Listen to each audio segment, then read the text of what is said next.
When you signed your employment contract, assuming you've got one, it probably laid out your tasks and hours pretty clearly. Maybe 9 to 5 with a set of defined responsibilities that matched your job title. But at some point, that nice, neat package began to unravel. The hours started stretching. First, you were staying a few minutes late, then half an hour, and now a 10-hour day feels like the norm. There was a time when you worked on a Saturday every so often. Now it's every Saturday and some Sundays too. And as for those responsibilities, well, they've quietly multiplied. Suddenly you're managing projects, learning new technologies, training others, and taking on tasks you never imagined were part of the deal.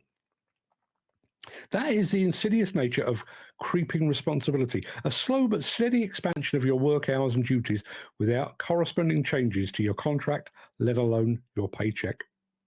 It's a pervasive problem in today's workplaces, and it often goes unnoticed until it feels too late to push back. But here's the thing. While employers undoubtedly benefit from this creep, we as workers sometimes unintentionally help it along.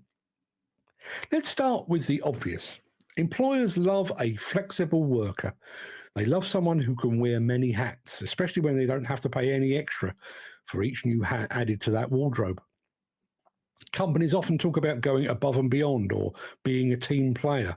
It's framed as a badge of honor to take on more than you originally signed up for, whether it's learning the latest software or stepping in to manage a team because a co-worker is out.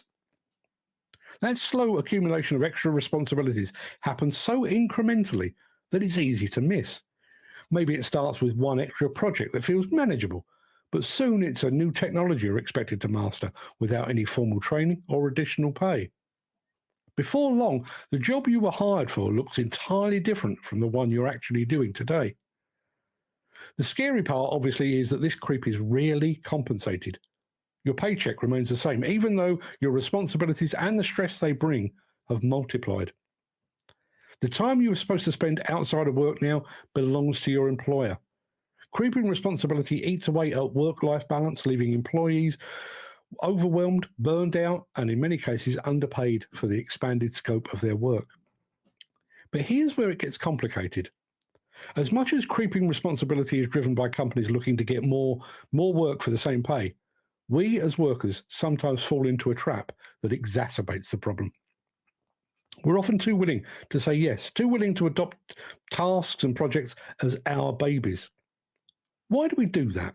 I think it's partly a survival instinct. In a world where jobs can feel precarious and competition is fierce, saying no can sometimes feel like career suicide. We all want to be seen as valuable, irreplaceable even. We think that by being the go-to person for every task or by treating every project like it's our personal baby, we'll secure our position. In doing so, we unintentionally reinforce this creeping responsibility dynamic. Take this example. You're asked to stay late to finish a project because you're seen as the best person for the job. You do it once, thinking it's a one-time thing. Then it happens again and again. Soon it becomes expected that you'll always be available after hours.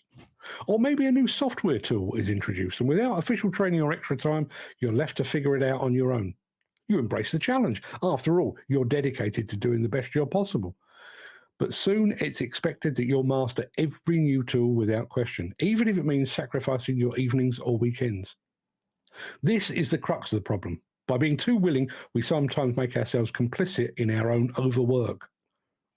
The consequences of this behavior aren't just individual.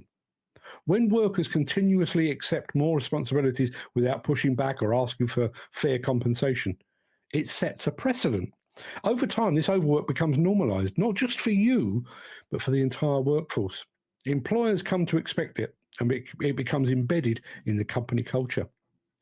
At first, the extra effort might feel rewarding, like you're proving your worth. But over time, it will ultimately lead to burnout.